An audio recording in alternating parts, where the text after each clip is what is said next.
Alhamdulillah wa syukrulillah asyhadu an la ilaha illallah wahdahu la syarikalah wa asyhadu anna Muhammadan abduhu wa rasuluh. Rabbi shrahli sadri wa yassirli amri wahlul 'uqdatam min lisani yafqahu qawli. Ini satu di antara jawaban bagi siapapun yang masih ragu berkaitan dengan tayamum, karena sering orang mengungkapkan ketika safar boleh tayamum kalau tidak ada air. Ini yang berkembang di masyarakat kita. Kalau sedang safar boleh tayamum kalau tidak ada air. Saya jelaskan dulu sebagai mukadimah, syariat tayamum itu ditetapkan dalam teks Al-Quran dengan dua bentuk hukum.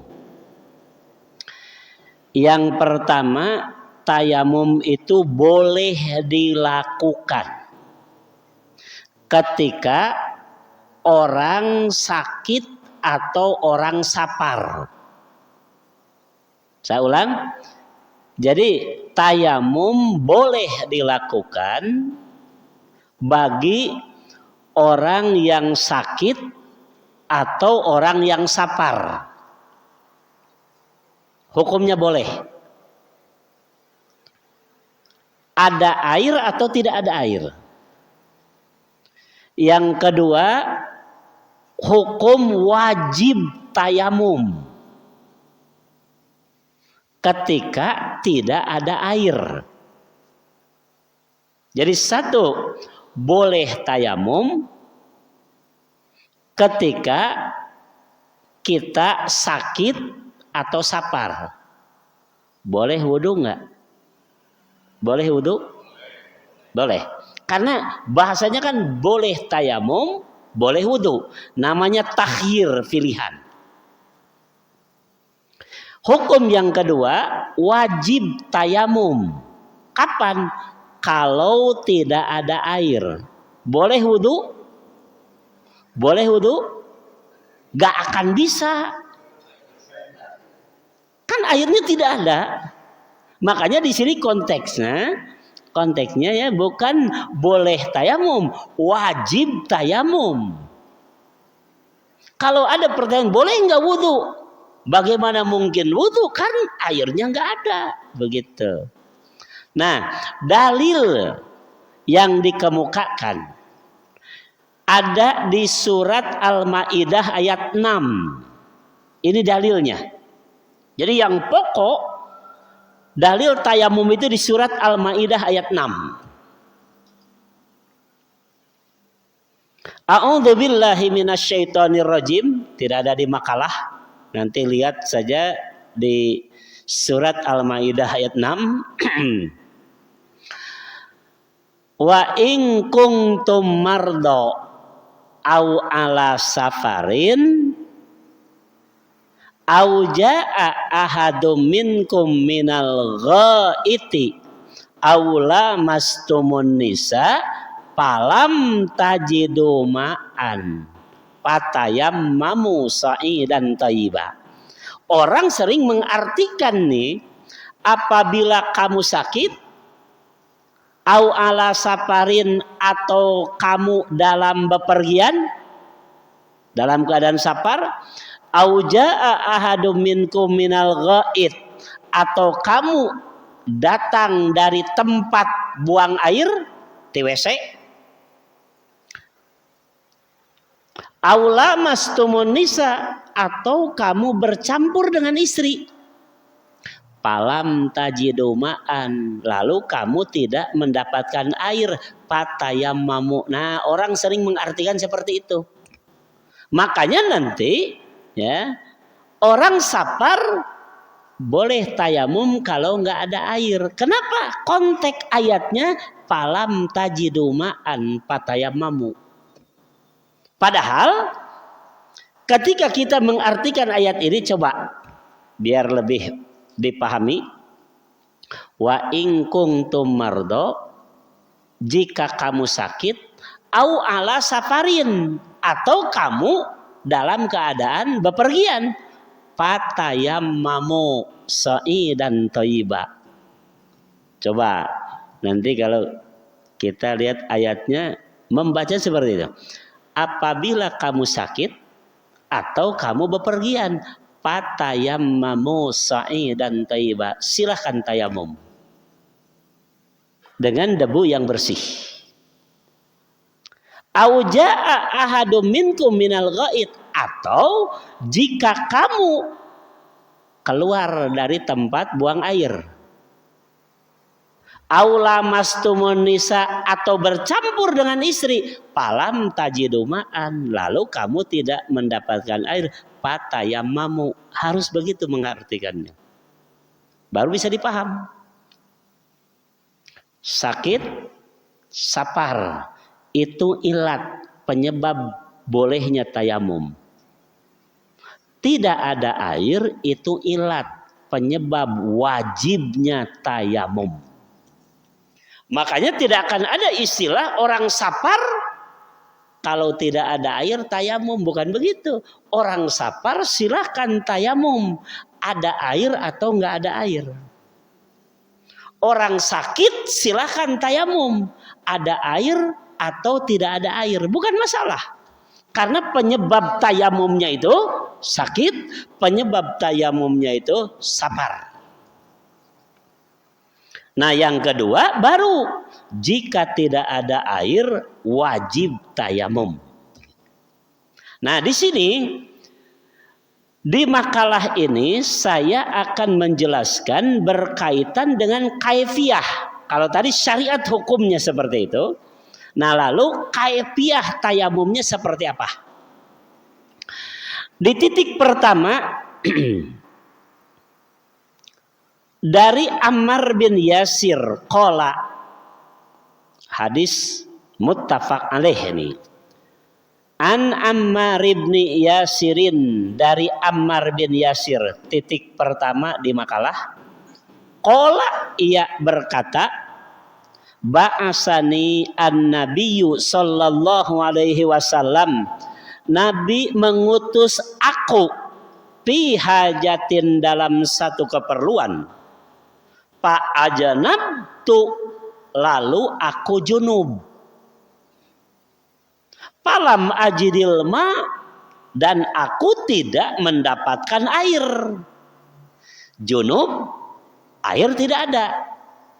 Kalau junub bersihnya itu harus dengan apa? Dengan mandi. Karena hadas besar ini. Lalu aku tidak mendapatkan air, kata Ammar bin Yasir. Fatamarrogtu, lalu aku berguling-guling pisa'id, di tanah. Kama tamarrogud dabbah, sebagaimana berguling-gulingnya hewan atau binatang. Jadi gugulitikan di natano. Kenapa? Dia harus mandi. Air tidak ada. Terpaksa mandi dengan debu. Begitu. Nah, sahabat Ammar bin Yasir sudah melakukan itu, ada ganjalan di hati. Apa benar harus begitu? Begitu. Lalu summa ataitu an-nabiyya sallallahu alaihi wasallam, lalu aku mendatangi Nabi sallallahu alaihi wasallam. Fadzakartu lahu dzalika, lalu aku ceritakan hal itu. Aku junub di jalan, air tidak ada. Aku berguling-guling di tanah. Nah, saat itu Nabi memberi penjelasan, pakola, Lalu Nabi bersabda, innama yakfika, sebenarnya cukup buatmu, antakula biyadaika, kamu lakukan dengan kedua tanganmu, hakada, seperti ini. Lalu Nabi mencontohkan, summa doroba biyadaihi, kemudian beliau menepukkan kedua tangannya al ardo, di tanah, dorbatan wahidatan, satu kali tepukan, summa masahas simala, kemudian beliau mengusapkan tangan kiri, alal yamini, di atas tangan yang kanan, dohiro kaffaihi, bagian atas dua telapak tangannya, wa wajhahu, dan beliau mengusapkan di mukanya. Coba saya praktekkan dulu. Jadi ketika Ammar berguling-guling di tanah, karena tayamum menggantikan mandi, Ammar sudah tahu tayamum menggantikan wudhu dengan cara seperti ditepukan itu. Tapi untuk mengganti mandi, nah ini belum ada ilmu, belum dapatkan ilmu, sampai dia ijtihad untuk berguling-guling di tanah. Ketika bertanya kepada Nabi, Nabi menjelaskan, cukup kamu menepukkan dua telapak tanganmu di tanah, kemudian mengusapkan tangan yang kiri di atas tangan yang kanan di atas tangan yang kiri. Bagian mana? Dohiro kaffai, bagian atasnya. 1, 2. Ini kiri di atas yang kanan di atas yang kiri. Ya. Wa wajhahu, kemudian mengusapkan dua telapak tangan itu di muka. Jadi tepukan satu kali, diusap yang kanan dengan yang kiri dengan yang kanan, kemudian diusapkan di muka. Cukup, kata Nabi, kamu melakukan ini. Ada perbedaan antara tayamum untuk wudu, tayamum untuk mandi. Ada perbedaan? Ada perbedaan? Gak ada. Saya sering mendengar ada yang mengatakan kalau tayamum untuk wudhu seperti itu, tapi tayamum untuk mandi ditambah dengan mengusapkan tangan di punggung, katanya. Tambahna pakai emoh begitu ya.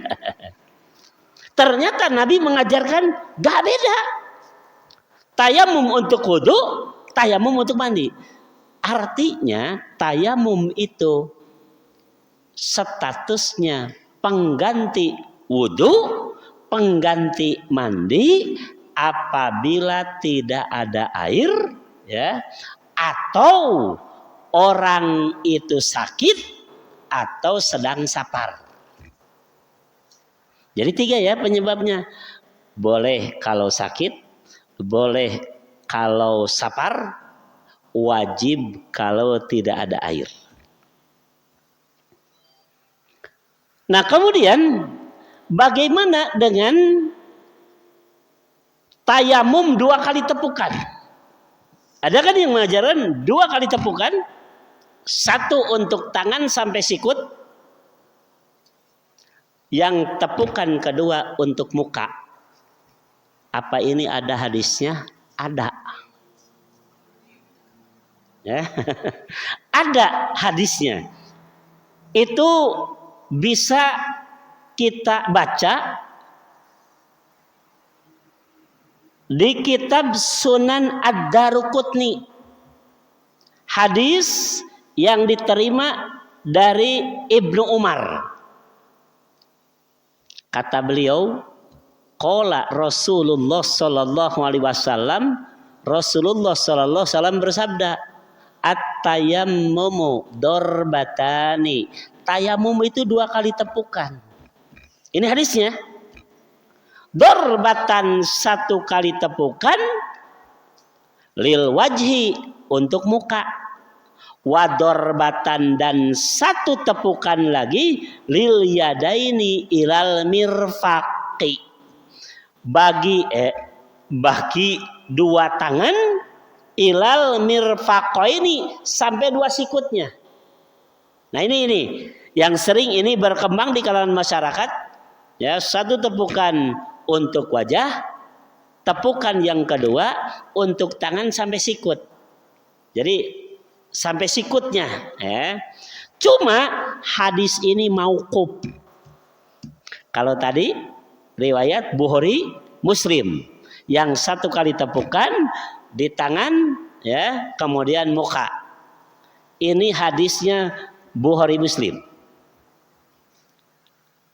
Sedangkan yang menerangkan dua kali tepukan, satu untuk muka, satu untuk tangan sampai sikut, hadisnya mauquf. Jadi kalau kita memilih yang terkuat, tentu saja memilih riwayat Bukhari Muslim. Dan inilah yang paling rajih, yang paling sahih.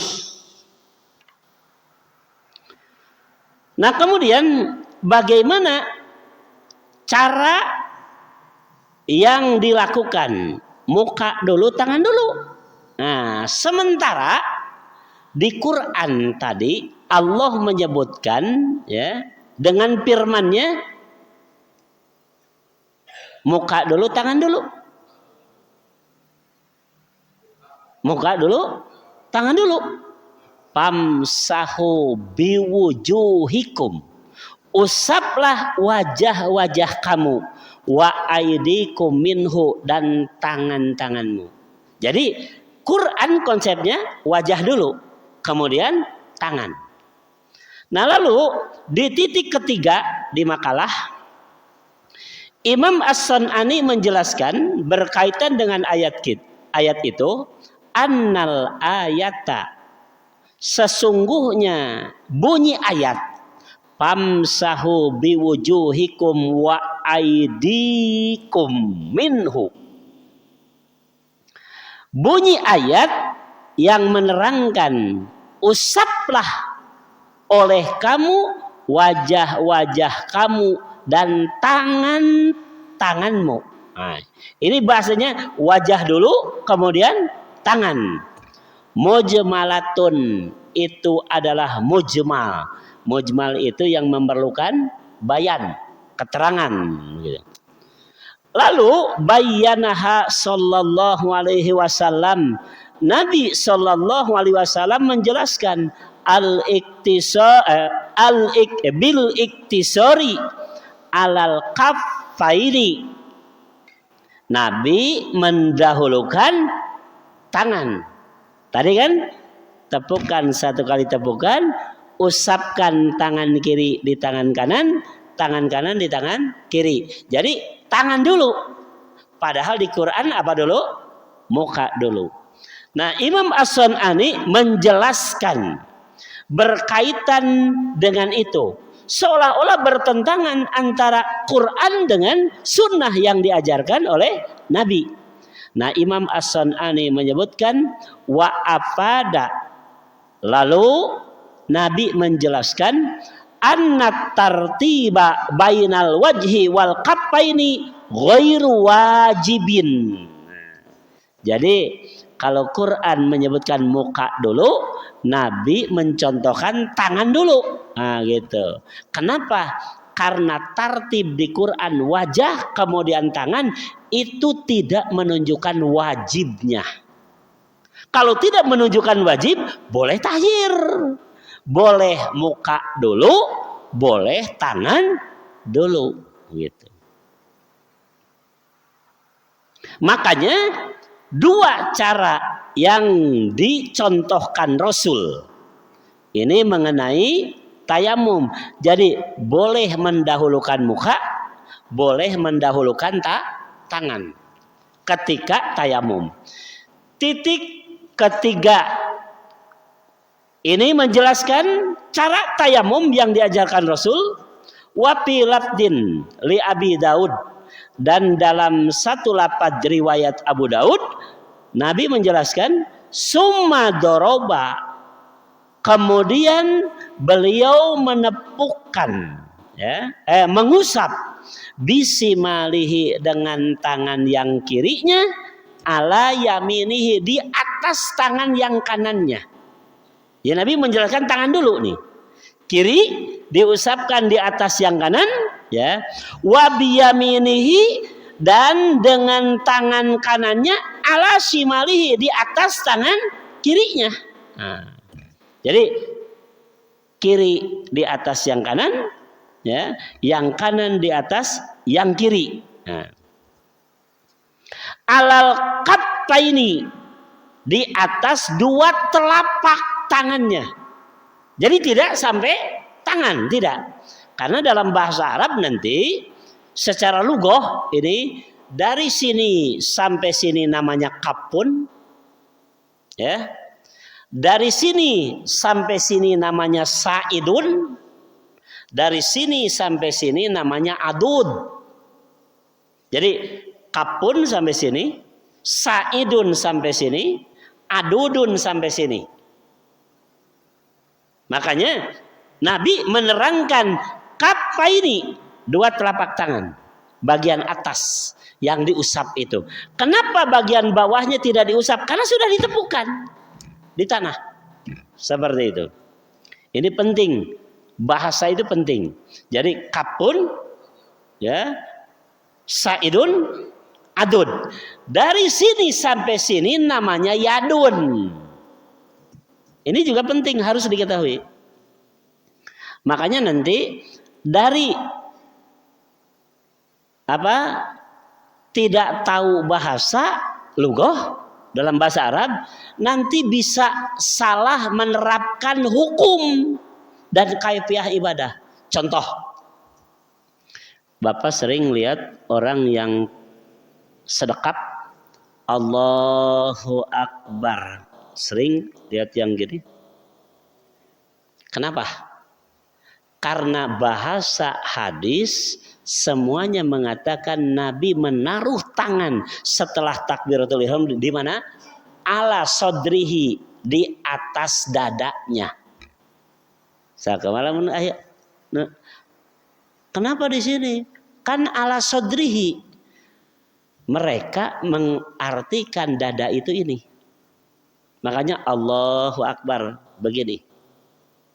Sampai bisa jadi ada orang di sini dikaluhurkan, merasa bahwa saya benar. Karena bahasa hadisnya ala sodrihi, di atas dadanya. Ternyata kalau kita tahu lughah bahasa, ya, ternyata ini bukan sodrun, tapi ini dalam bahasa Arab disebut sadyun, tempat tumbuhnya susu. Tah, nu jadi susu di ngaranna sadyun. Ya Allahu Akbar, talamun di lain dina sodrun teteh. Tapi dina sadyun. Sadyaih, tempat dua susu. Begini. Nah, turun ke bawah ke sini namanya sodrun. Jadi itu sodrun. Turun lagi ke bawah namanya batnun.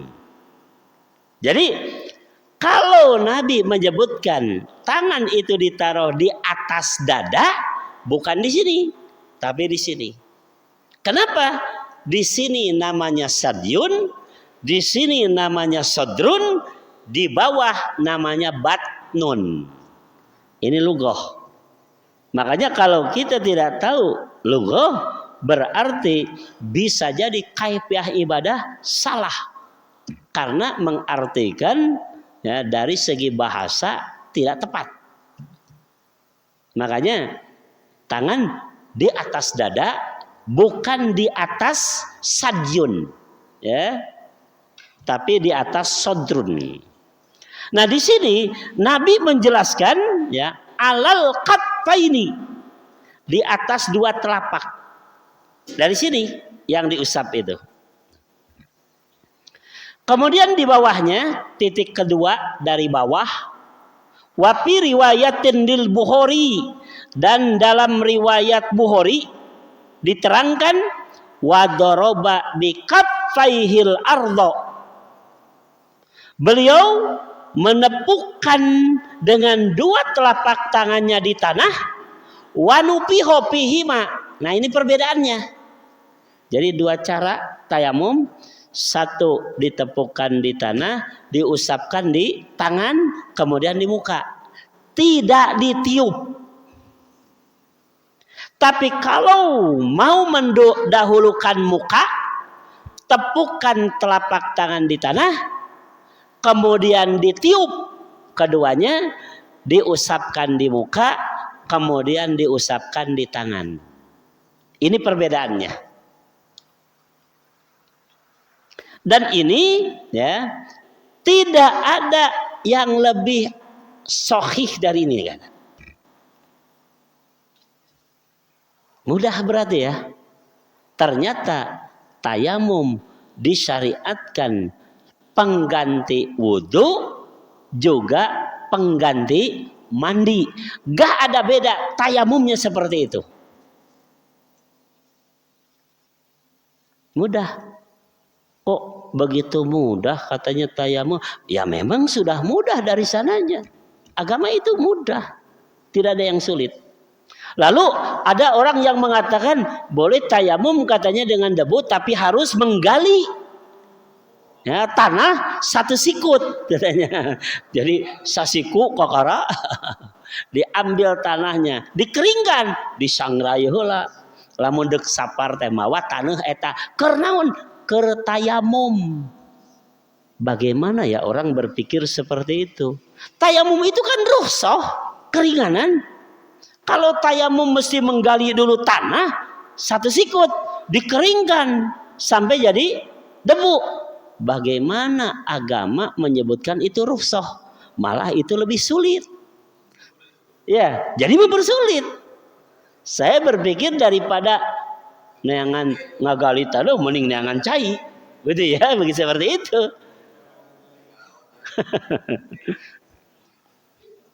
Jadi pernyataan seperti itu tidak berdalil. Tidak berdalil. Kenapa? Nabi menyebutkan ya, Nabi menyebutkan summa doroba ya, kemudian menepukkan dua tangannya itu alal ardi. Sakit begitu, usapkan di sini, usapkan di sini, lalu ke muka. Ini cara pertama. Cara kedua, tepukkan satu kali, ditiup, diusapkan di muka, kemudian di tangan. Ini cara tayamum. Lalu ada orang yang mengatakan kalau kita sholat dengan tayamum itu berlaku satu kali sholat. Nah ini tidak beralasan. Kenapa? Status tayamum itu sama secara hukum dengan wudhu. Kalau kita wudhu waktu sholat duhur, waktu mau asar kita mau sholat, belum hadas, sholat saja karena kita sudah punya wudhu. Nah gitu. Bagaimana kalau dengan tayamum? Sama, tidak beda. Kalau kita sholat duhur tayamum begitu ya. Pas mau sholat asar belum hadas, sholat saja dengan tayamum yang tadi. Kenapa? Tayamum itu secara hukum setara dengan wudhu, begitu. Setara dengan mandi, sama. Makanya ingat, dengan makalah ini kita dapat ilmu, ya.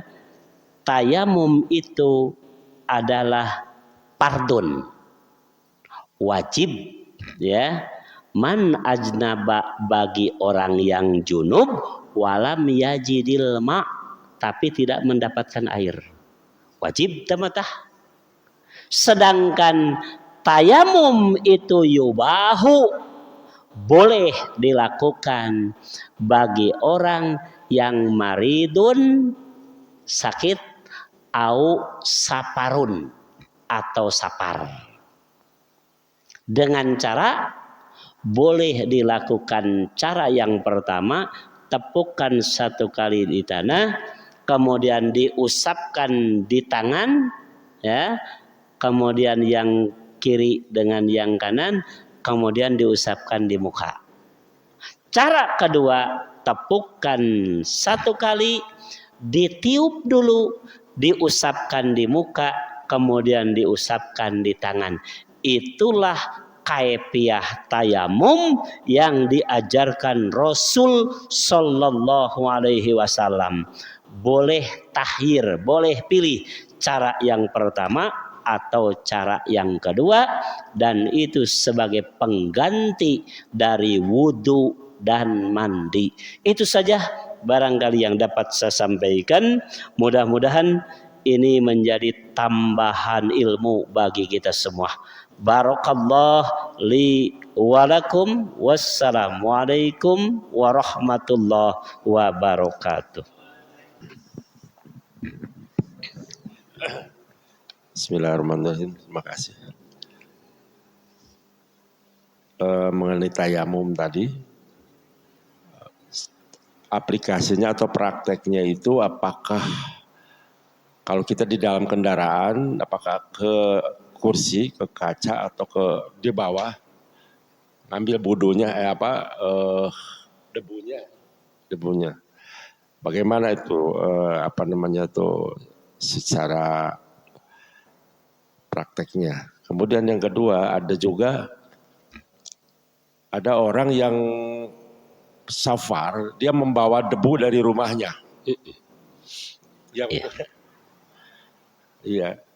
Memang ada gitu di kita tuh. Ya gitu aja Pak Ustadz, terima kasih. Yang pertama, ketika kita sholat dengan cara tayamum di kendaraan, ditepukan kemana? Ke tempat yang diyakini di sana ada soidan, debu. Di mana yang ada? Dimanapun ada, betul begitu. Pokoknya di mana tempat yang di sana nempel soidan. Nah sekarang, bagaimana kalau kita di pesawat? Kita salat di pesawat dengan cara tayamum. Kemana kita menepukan tangan? Ke depan saja yang lebih dekat dan mudah. Jok bagian depan. Lalu ketika tawaf, ini ada satu kasus. Ketika tawaf itu kan berjamaah, satu rombongan. Karena namanya baru ke sana, orang berjubel begitu. Nah, ketika tawaf keliling rombongan, ini batal. Mau wudu, keluar dulu, gak mungkin, ketinggalan rombongan begitu. Nanti ketinggalan, orang sudah dapat keliling yang keberapa, dia ketinggalan, seperti itu. Nanti bisa jadi ketinggalan rombongan. Ini bagaimana? Begitu. Ingat guru saya waktu itu mengajarkan, tepukan saja di punggung orang yang di depan kita. Kenapa? Karena di sana pun ada sa'idan thayyibah. Jadi nggak usah keluar dulu. Ini darurat nih, darurat. Tepukan saja di bagian depan. Siapa yang ada di depan kita? Itu yang pertama. Jadi ini cara tayamum atau kaifiah tayamum. Nah kemudian yang kedua tadi apa? Orang bawa debu dari rumah. Sebenarnya tidak masalah. Misalkan mau tayamum, taburkan dulu di meja, kemudian tayamum di sana. Gak masalah. Cuma yang jadi masalah kenapa Nabi mencontohkan tepukan di tanah, lalu ini harus membawa tanah. Ini masalahnya. Kalau memang tidak jadi darurat, tidak sulit, gak apa-apa, silakan saja. Tapi ini dipandang mempersulit. Sedangkan adanya tayamum itu sebagai rukhsah. Apa yang disebut rukhsah itu? Hukum yang berubah dari yang berat jadi ringan, begitu kan? Ini malah kalau tayamum mesti bawa tanah sampai menggali 1 sikut, bukan yang berat jadi ringan, malah bisa jadi yang ringan jadi berat gitu. Secara hukum gak masalah. Cuma ini masalahnya kenapa Nabi mencontohkan seperti itu lalu kita mempersulit sesuatu yang diberi kemudahan gitu. Ya kira-kira mending anu babari mending nu hese. Sararea ge normal mending nu babari begitu ya. Jangan malah memilih yang sulit begitu. Cukup begitu. Mangga silakan kalau masih ada. Cukup. Pak, kalau yang nggak ada air berarti kalau yang junub aja ya? Gimana? Yang syaratnya tidak ada air itu untuk yang junub aja? Orang wajib tayamum kalau tidak ada air. Kalau misalkan junub itu syarat bisa tayamum itu kalau tidak ada air. Iya. Tapi kalau ada air mah kan harus mandi. Ya kayak sakit sama safar mah kan ada air juga boleh. Iya. Sedangkan kalau junub mah kalau di rumah sakit boleh nggak tayamum? Boleh. Boleh. Enggak, kalau yang junub mah kalau ada air nggak boleh tayamum gitu ya. Begini, saya tadi sudah jelaskan, bolehnya tayamum itu sakit atau safar. Gitu kan? Safar di luar rumah, di luar tempat kita. Bagaimana kalau ada di rumah, kita sakit? Boleh nggak tayamum? Padahal air ada. Kenapa? Karena penyebab boleh tayamum itu sakit. Sekalipun kita ada di rumah. Contoh, orang sehabis hubungan suami istri, ya, lalu karena ia sakit tidak mandi, tayamum, boleh begitu? Di rumah ini di rumah. Hubungan suami istri, hubungan suami istri tidak bisa mandi. Tayamum, alasannya apa? Sakit. Boleh? Boleh. Jangan malah ada pertanyaan. Nah, hubungan suami istri bisa ari mandi ente. Jadi boleh nggak orang sakit sampai tidak mandi? Dia milih tayamum karena dia sakit. Setelah hubungan suami istri, boleh? Boleh. Kalau memang sakitnya tidak boleh kena air, gitu. Hubungan suami istri mah menang. Gitu. Kenapa? Karena sakitnya tidak menjadi penyebab dia tidak bisa hubungan suami istri. Tapi ketika mau mandi, dia tayamum. Karena sakitnya memang tidak boleh kena air, begitu. Nggak apa-apa, sekalipun air ada. Jadi orang yang sakit sekalipun di rumah, sekalipun air ada, boleh tayamum? Boleh. Karena menjadi penyebab bolehnya tayamum bagi dia adalah sakit. Sebab boleh. Jadi 1 sakit, 2 safar, boleh tayamum sekalipun air ada. Kedua, kalau tidak ada air wajib tayamum sedang safar atau ada di tempat sendiri. Sama. Cukup? Mangga, silakan. Kalau kategori yang tidak ada air itu seperti apa, Pak? Misalkan airnya nggak ngocor, apa harus diusahakan dulu gitu? Apa emang kekeringan apa gimana gitu? Namanya tidak ada air, ya. Tentu saja alasannya apapun. Mungkin keran di rumah kita tidak jalan. Tetangga juga sama. Misalkan kita nggak mungkin minta air ke tetangga. karena tetangga juga sama kekurangan air. Misalkan begitu. Ya, kita usaha ini ikhtiar harus ikhtiar. Jangan malah pokoknya mau cai gancang we tayamum. Jangan begitu. Ikhtiar dulu. Ada nggak ini air? Kalau memang air gak ada, benar-benar gak ada. Mungkin ada, tapi darurat kalau dipakai mandi. Misalkan begitu ya. Air cuma itu-itunya untuk minum misalkan. Keperluan minum sehari-hari. Ini dipakai mandi. Bagaimana? Pilih saja. Kita tayamum. Yang ini dipakai minum. Boleh begitu? Boleh. Ya.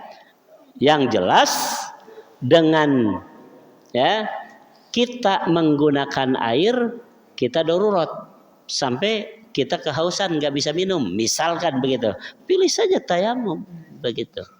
Jadi apapun penyebabnya, ya mungkin kita ada di tempat yang di tempat itu sedang terjadi kekeringan, sulit mendapatkan air bersih, misalkan begitu, atau satu saat banyak airnya, ya cuma sudah berhari-hari listrik gak jalan, bisa kan seperti itu, sampai air itu kesulitan, silakan saja tayamum saja seperti itu. Masih ada? Mangga silakan. Pak Ustadz, tolong dijelaskan pengertian safar, karena pengertian safar itu dalam perjalanannya atau kalau sudah sampai masih safar juga gitu. Misalnya gini, saya pergi ke Surabaya naik kereta api. Kalau dalam perjalanan itu mungkin bisa tayamum ya. Karena itu masih di kereta api kan. Tapi begitu udah sampai itu masih dianggap safar, nggak boleh tayamum nggak? Waktu udah sampai Surabayanya misalnya.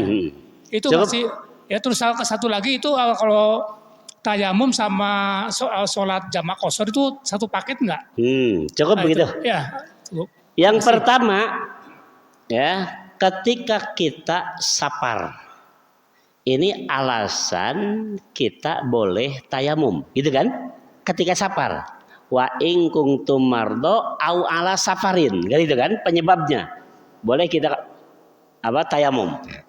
Nah, apa sedang di perjalanan atau sudah sampai juga termasuk safar, kan begitu? Nah, coba perhatikan satu hadis riwayat Al-Bukhari dari Anas bin Malik. Ini dalilnya. Coba perhatikan di sini.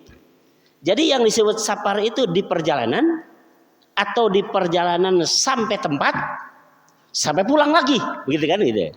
Nah, Anas bin Malik radhiyallahu an pernah menyatakan, ini hadisnya riwayat Bukhari. Kata Anas, "Kharajna ma'an Nabi." Aku pernah safar bersama Nabi. Kharajna itu keluar dari Madinah, ya. Aku pernah safar bersama Nabi keluar dari Madinah ila Makkah, ke Mekah. Dari Madinah ke Mekah. Coba perhatikan di sini, ya. Dari Madinah ke Mekah. Pasolla rakaataini. Lalu Nabi sholat 2 rakaat. Di mana sholat 2 rakaatnya? Sejak dari Madinah perjalanan kemana? Ke Mekah. Dan di Mekah pun Nabi sholat 2 rakaat. Coba perhatikan di sini. Sampai kapan Nabi berhenti sholat 2 rakaat? Hatta roja'na ilal Madinah. Sampai kami pulang lagi ke Madinah. Jadi dari Madinah perjalanan ke Mekah, terus di Mekah sholat terus qashar 2 rakaat. Sampai kapan Nabi mengqashar sholat? Dengan Anas bin Malik, hatta roja'na ilal Madinah. Sampai kami pulang ke Madinah lagi. Di Madinah kakara berhenti qashar. Inilah yang disebut safar. Jadi dari Madinah perjalanan ke Mekah, di Mekah, kemudian dari Mekah perjalanan ke Madinah, itulah yang disebut safar. Kapan berhenti qashar? Sampai Nabi ke Madinah lagi. Kenapa? Karena Nabi orang Madinah. Jadi serangkaian perjalanan dari Madinah ke Mekah, di Mekah, kemudian dari Mekah ke Madinah, itulah yang disebut safar. Jadi kalau kita ke Surabaya, misalkan di Surabaya sudah sampai nih, ya kita safar. Selama kita di sana kita safar, sampai pulang lagi ke tempat kita. Kecuali kalau ke Surabayanya itu kilir, beda ya. Kita dari Bandung ke Surabaya, kapan kita boleh kosor di jalan? Sudah sampai ke Surabaya nggak boleh kosor lagi. Kalau di Surabaya istri yang kedua. Kenapa? Kita pulang ke sana, ke tempat kita, mukim namanya. Iya. Jadi nggak boleh kosor di sana. Sama, karena tadi kan pertanyaannya, apa kosor itu sama dengan hukum tayamum? Sama. Bolehnya tayamum safar, ya. Kita kosor kaitannya dengan safar, begitu. Gak beda. Jadi nanti boleh buka saum, ya. Kosor, boleh tayamum. Itu kan ilatnya safar. Selama kita safar.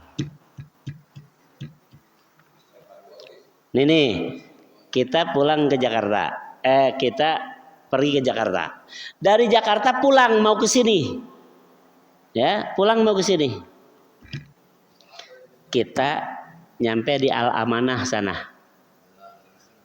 Datang duhur, boleh nggak kosor duhur dan asar di sana? Kenapa? Boleh. Karena kita dalam keadaan safar. Bisa paham begitu? Sekarang dibalik. Kita mau ke Jakarta. Baru sampai Al Amanah. Terang we lohor. Gancang we sholat lohor jeung asar di kosor. Boleh nggak? Tidak boleh. Bisa paham begitu? Kenapa tidak boleh? Kita belum masuk kategori safar. Kan baru dekat. Safar itu kan minimal 3 mil. Ya. Ini baru berangkat mau ke Jakarta. Kita mau safar. Belum masuk dalam kategori safar. Karek Al Amanah. Terang lohor. Sholat lohor. 4 rakaat. Begitu. Nanti di jalan sholat asar. Baru kosor. Begitu. Tapi kalau kita pulang dari Jakarta. Mau pulang nih. Ke Bumi Asri, tadi Al Amanah, terang we lohor, sholat lohor di sana dengan asar kosor, boleh, karena kita dalam safar, belum sampai ke rumah kita, padahal dekat kan, makanya tadi kaitannya, ya kosor itu safar, ilatnya itu safar, selama kita safar, silahkan, karena memang hukumnya seperti itu. Tapi kalau kita mau berangkat ke sana, baru sampai Al Amanah, belum disebut safar. Karena jarak yang kita tempuh belum sampai jarak minimal. Karena jarak minimalnya 3 mil. Ya, itu yang diterangkan oleh Anas bin Malik dalam hadis riwayat Muslim, 3 mil. Ya. Makanya nanti jarak safar tidak ada jarak qot'i secara letterlek hadis. Karena Anas bin Malik di riwayat Muslim menerangkan 3 mil atau 3 parsah. 3 mil atau 3 parsah. Ya. Ada yang tahu 1 parsah itu berapa kilo? Kurang lebih 8 kilo. Jadi kalau 3 parsah itu berapa kilo? 8 saja kali 3. Ya, itu Nabi kosor. Nah, 3 mil. 1 mil itu berapa? 2 kilo kurang 1,5 kilo lebih. Genapkan sajalah 2 kilo saja ya. Karena 1 mil itu 1700,48 meter. 1700,48 meter. itu 1 mil. Kalau 3 mil itu kali 3. Hitung saja 2 kilo berarti 6 kilo. Itu jarak minimal safar. Ya. Kurang dari itu jangan dulu qasar. Kita belum masuk dalam kategori safar. Cukup begitu? Cukup? Tidak ada lagi? Alhamdulillah.